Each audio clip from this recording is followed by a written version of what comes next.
It is 2023. It's Christmas time. So we did a Christmas mixtape this year. Last year we were having what can only be considered the level best Christmas on record. And this year's mixtape is, I guess, really a reflection or a testament to last Christmas. Wham notwithstanding.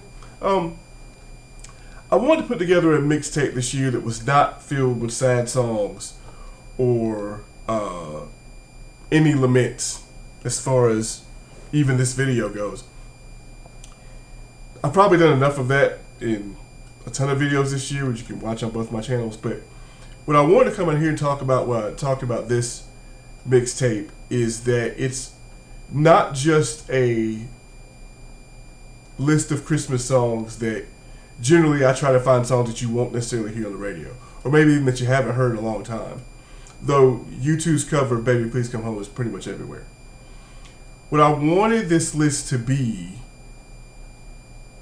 is kind of the same as my tree. It's a testament to the people that we've lost along the way, while still showcasing some of the elixir of the moment that is Christmas. So, the real truth about this holiday, when you get down to it, it isn't about the tree or the presents or the act of giving.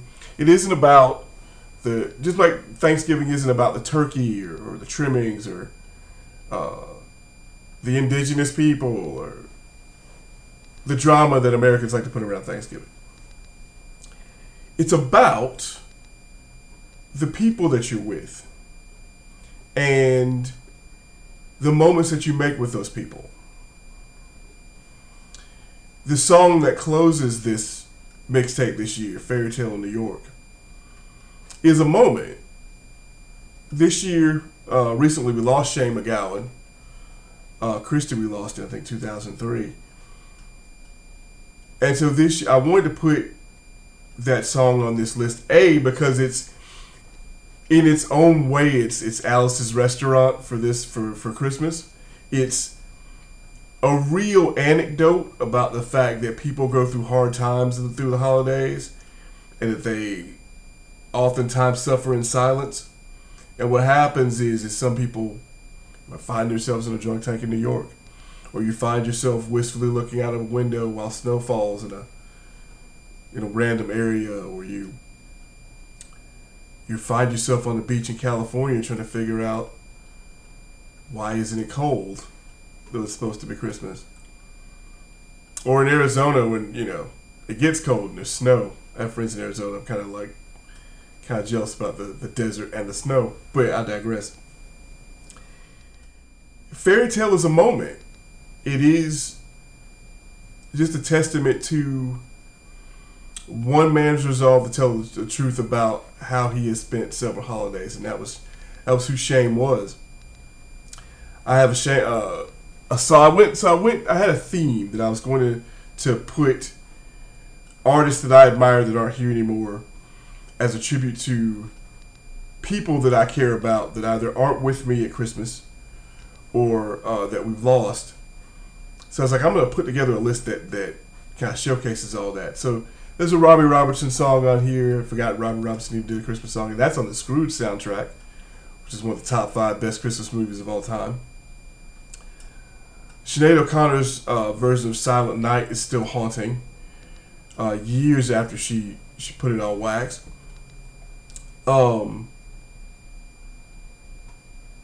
the song that I don't think I've put it on a list before, but it's a song that even as a kid, even when I heard about it, even when I heard the song originally, I thought it was a Christmas song, even though I knew it wasn't meant to be a Christmas song. But the movie it's attached to, which is Less Than Zero, and the vibe they put on this cover, which if I haven't done a video about the Bangles cover of Hazy Shade of Winter by Simon & Garfunkel, I'm going to. But that song, in and of itself, is about the fact that it is winter, and in the future there will be hope. There'll be grass that grows, and the sun that shines, and that it won't be as dark and foreboding as it is right now. The testament that even out of the darkness comes growth and resilience and being better than you were before. In some ways, that's the undercurrent to the movie that song's tied to, which is Less Than Zero. Which in some ways, I think I'm gonna do this on the other channel. I'm gonna do more discussions about 80s culture and movies and whatnot. But I'll give you a taste of that here at the end of this video here. I think Less Than Zero in its own way is an Iron Man prequel. It is Robert Downey Jr. in the midst of all the documented drama that was Robert Downey Jr. in the 80s with alcoholism and drug abuse. And it in some ways, it's him hitting rock bottom on film. And what happens in the intervening years is that man cleans up his life. His life doesn't become a tragedy. And he becomes one of the most bankable movie stars of all time. And in a way, that's what this year is. Is that despite it being the year of tears, we rise above, we persevere, because the truth is that when we see these people again, we want to be able to tell them good stories. We want to be able to tell them, hey, here's what you missed and it was super interesting.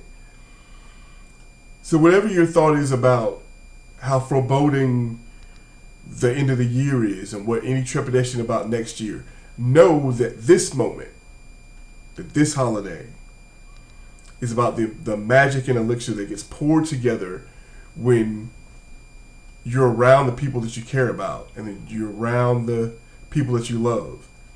And that if you could bottle it, if you could put it in a photograph, if you could tie it to a song, that you'll have something you can carry with you for, in some cases, the rest of your life. So that's it. That's what I had to say about this Christmas mixtape. So if I don't see you on another video, or if I don't see you in person somewhere, happy holidays, Merry Christmas.